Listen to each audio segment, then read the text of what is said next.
Hey everyone, Mr. Sujano here with the legendary One Fluff, your source for gaming, tech, emulation, and open source news. Let's get started. Alright, to kick things off, we're talking about PlayStation 4 emulation with PS Off, and PS Off just got a brand new update. This emulator gets updated pretty much every single week. So at the time of filming, 2025 May 29 is the latest update, and it's a hotfix update to something we didn't talk about yesterday, which was 2025 May 28. So at 2025 May 28 here, there's some brand new stuff you might be interested in. So they say right here, some games support transferring saves from your old games to get some bonuses or reuse your past story choices. This release implements this functionality. The developers behind PS Off are very active, and if you're interested in this and wanted to learn more about it, like everything we talk about, links are in the description below at the bottom. I don't hide my sources. And they do request that people join their Discord server to learn even more about this emulator. And speaking about frequent releases, next up here we're talking about custom Mesa Turnip drivers for Adreno smartphones. If you've got a Snapdragon CPU with an Adreno GPU, provided it's not a Snapdragon 8 Elite, well, you might be excited about this update here. So Mesa Turnip driver version 25.2.0 revision 7 has just released. So with this latest release, Vulkan has been updated, and I find here that with Mesa Turnip drivers, they're highly experimental. Some work better with certain games on certain emulators with certain devices. It's really hit and miss, really case by case, but oftentimes they do perform better than those stock drivers. If you have a Snapdragon 8 Elite, unfortunately, I've got no time frame as to when custom drivers are coming. And on a quick side note here, it seems they've just released Adreno Tools Driver Downloader version 1.2. They say here you can download drivers for Adreno Tools from your favorite repositories, and that may make the whole process a lot easier. Next up, we're talking about Summer Game Fest, and June is fast approaching, and so is Summer Game Fest. They've just announced the partners, or at least some of them, or a lot of them, that will be participating in this year's Summer Game Fest. There seems to be a mix of surprises and not surprises on the list. I mean, we've got some big players here like PlayStation and Xbox and Nintendo Switch too, and there's even stuff like Sega.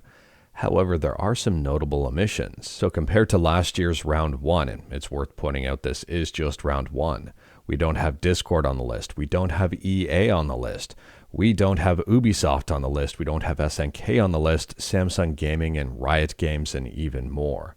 So it seems that, I don't know if these companies are just taking a step back away from Games Fest or if they're just going to be announced later on. I'm not quite sure on this one. I am kind of surprised to not see EA or Ubisoft on this list at all. But speaking about EA, and next up here we're talking about EA and maybe a reason why they're not appearing on the Summer Game Fest list. So taking a look at the headline over on IGN, EA cancels Black Panther game, closes Cliffhanger Games. I recommend checking out the IGN article for full information on the matter and even more detail than what we're covering here.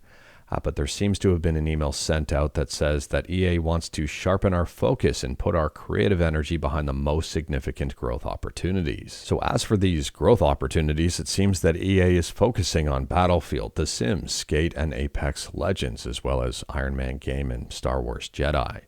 We'll have to wait and see moving forward as to what other games EA is going to focus on here, or if this is just the core list moving forward. I don't know. Let me know your thoughts about this one. I'm very surprised at this move from EA, but also not surprised. And speaking about job loss, next up we're talking about AI, and I don't want to put on a tinfoil hat or anything, but this title is a little bit concerning over on Tom's Hardware. Anthropic CEO, which is an AI startup from my understanding, says AI could cause up to 20% unemployment within 5 years.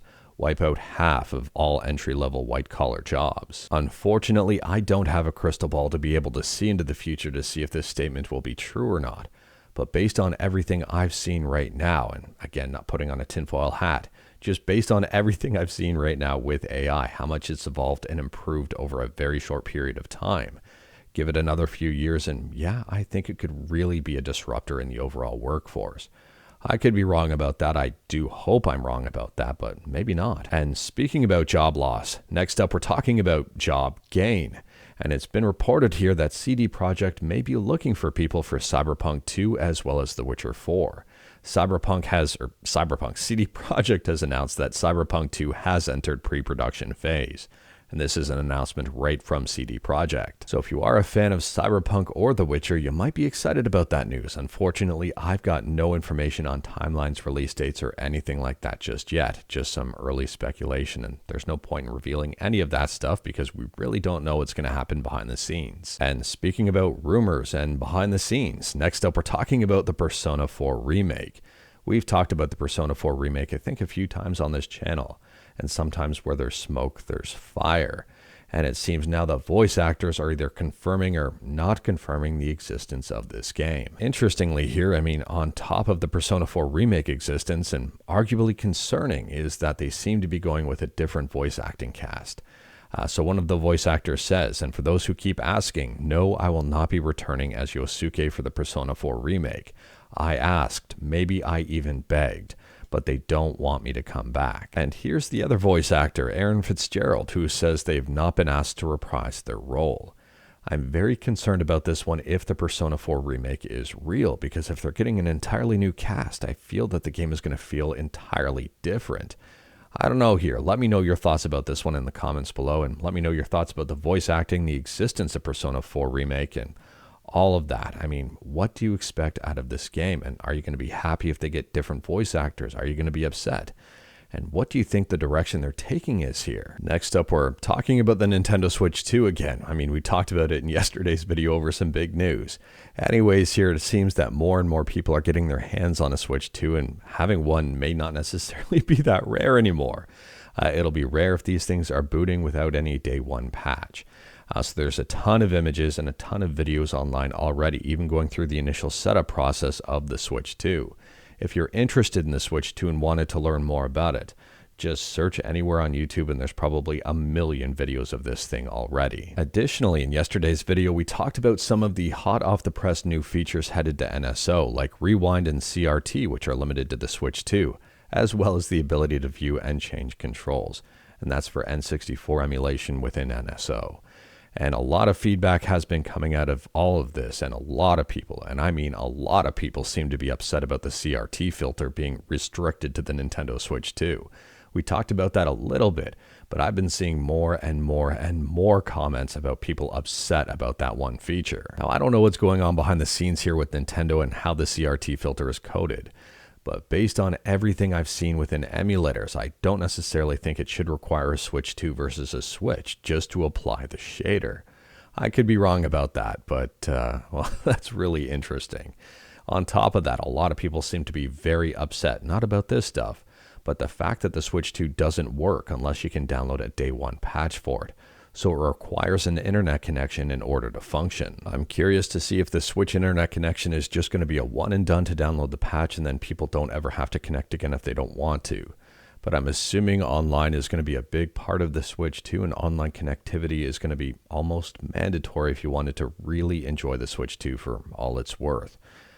Let me know your thoughts about that one in the comments below, because I've seen a lot of stir regarding that as well. And speaking about online connectivity and using stuff for all it's worth, next up we're talking about something that certainly is not cheap, but is also looking pretty fantastic.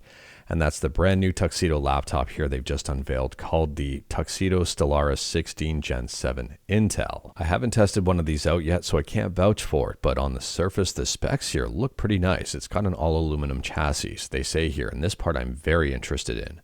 High performance at low fan noise. If you know anything about me, you know I absolutely hate whiny fans in laptops. They drive me nuts. Anyways, here they also say highest possible performance on the market for a notebook. The screen on this one's a premium grade HDR display, mini LED at 1000 nits. The CPU on this one's an Intel Core 9 275HX, and the GPU on this one can go all the way up to an NVIDIA RTX 5090. It's also worth mentioning the resolution on the screen is 2560 by 1600, and it is 300 Hz. However, this does come at a pretty big cost. The base price on this is just over €2,000, and that does not include the 5090 and not a whole lot of RAM here. So the base GPU on this is the RTX 5070 Ti. If you put it up to a 5090, you're adding in an extra $1,000 to the price. And then if you wanted to boost the RAM here, the extra RAM isn't too bad. It's actually fairly reasonable and something I would recommend upgrading. but you can easily increase the price significantly on this laptop if you go crazy. I haven't seen an AMD version of this one yet, but I'm assuming there may be one on the way. I haven't seen any information regarding that just yet. And I don't know about Tuxedo laptops here. I've never used one, so I can't vouch for one. But if you've used a Tuxedo laptop, let me know your experiences with it in the comments below. I've seen a whole lot of good out of these things. I've seen a lot of good reviews, and I've seen way more good than bad. And these are purpose-built for Linux, but you can put Windows on them. Next up is a friendly heads up here. If you're on mobile and you've got T-Mobile and you're using an app called T-Life, there is some screen recording built into that. If you are on T-Mobile, I'd recommend giving the article a read over on Android Headlines for more information on the matter. But the gist of this is that T-Life records your screen in order to gather important data about how people use the app. And I think you can opt out of this, which is a good thing. The controversial thing here is that this feature was rolled out and nobody was told about it. And I would say this benefits heavily T-Mobile. They probably argue that it would benefit the end user, but maybe we have a difference of opinion there. Anyways, here, that's just a friendly heads up. You may think this is huge. You may think this is a nothing burger. I don't know how you're going to take it. But I just figured it's worth sharing because this is the news. And speaking about news, and this one's weird, next up we're talking about GameStop.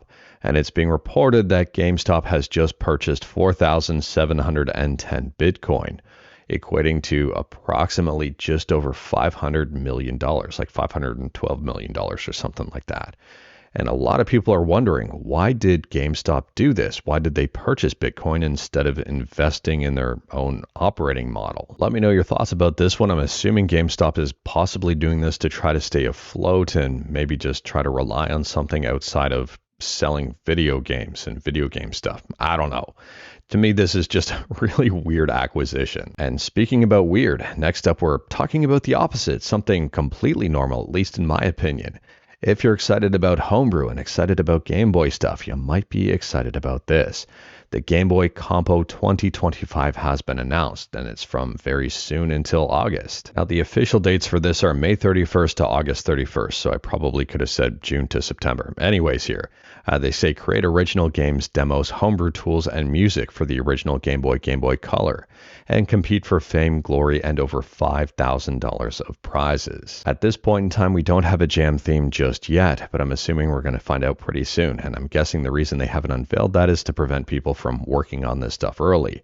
You're not supposed to be bringing stuff you're working on for months to this game jam. It's supposed to be entirely new, created during the game jam. And for example, for stuff you can't bring, a project you've been working on for months, an update patch for a game you've already released publicly, ROM hacks, or NSFW content. I don't know about you, but I find this stuff super fun, and although I don't compete, I like playing the games that are submitted. There's a lot of really cool stuff that's usually submitted. Let me know your thoughts about this one in the comments below. But anyways, that is all I've got for you in this one. Straight to the point, all stuff and the legendary one fluff. We talked about a bunch today. Feel free to discuss anything we talked about in the comments below. If you like this video, leave a like. If you didn't like this video, leave a like. Hit that subscribe button. Check out my other videos. Don't tempt fate. Save your state.